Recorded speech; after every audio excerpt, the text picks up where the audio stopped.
What's going on, guys? Welcome back to the Scene Snobs Reviews, where we dive deep into new movies, what we liked about them, what we didn't like about them, and we go all in. We appreciate you guys checking us out, and make sure you subscribe to the channel. That's our main hub where we have all of our videos, movie discussions, old reviews, new reviews, everything else in between, our podcast, and so much more. But today we are talking about one of my favorites for the year, Project Hail Mary, directed by Christopher Miller and Phil Lord, and starring Ryan Gosling and Sandra Hüller and so many more. This is based on the book by Andy Weir, who also wrote The Martian. The story follows a disgraced scientist turned science teacher, Ryland Grace, who is tasked by the government to help them figure out why all of the suns in the universe are dying except for one. He is sent on a mission to go to that sun and find out why it's unaffected by this astrophage that's going on, and they get into the science of this movie more and more, and you will understand it as it goes on. You don't have to be a rocket scientist to get this movie. And the crazy part about this movie is things go wrong. He finds himself out there alone trying to figure out what's going on in his spaceship until an alien friend shows up and they team up and work together. It is a beautiful story and I really enjoyed this one. Like I said, this might be my favorite movie of 2026 so far. We'll see. We have a lot of stuff still coming out, but this is one that I really enjoyed. The cast is all great and they understood their characters, and even when it's being played up for laughs or in a goofy way, it works.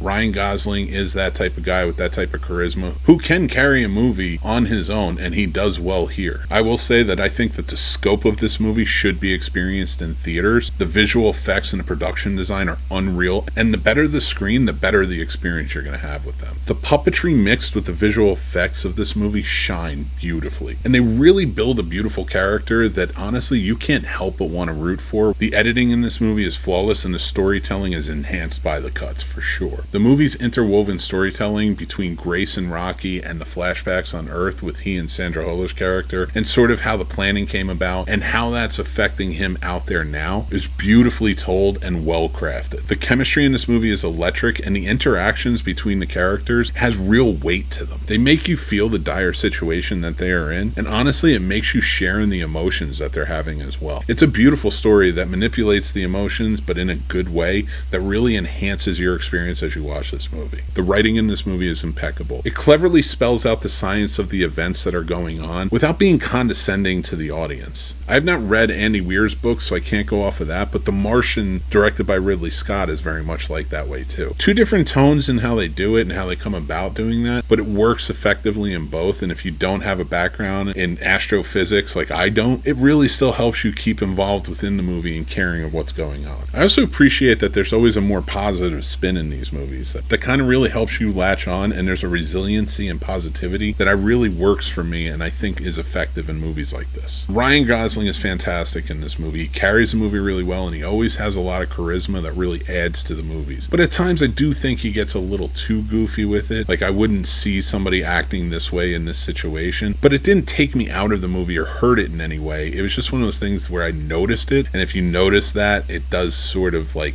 stick with you. So it's just one of the things in this movie that I didn't think really worked, was the over exaggerated goofiness at times, but it really didn't take me out, and all the other characters kind of rein that in really quickly. So I did enjoy this movie overall, maybe not fully that aspect, but I'm glad that there was a goofiness there rather more than a stoicism. But outside of that, all the themes, the plot points, everything else was baked in effectively, and it worked. This is a fantastic movie. It's a feel-good movie. It's one that has a scope that's beautiful for seeing in the cinemas or at home if you have a really good setup. But even if you don't, you're just going to enjoy the character interactions and what goes on with it. Let me know what you guys think in the comments. Let's talk about it. Sound off. Did you like Project Hail Mary? Have you seen it, or are you going to check it out? I can't wait to hear what you guys have to say. Make sure you subscribe to the channel too, so you can check out more of our new reviews, old reviews, movie discussions, podcasts, and everything else. We love when you guys get involved in all that. But also make sure to follow us at the Scene Snobs all over social media and over on Letterboxd and Substack, where we have written reviews of all these movies as well. Thank you guys again for hanging out with us, having a good old time, and until next time, make sure you take care of yourself. That's important. Be kind, rewind, and I'll talk to you soon.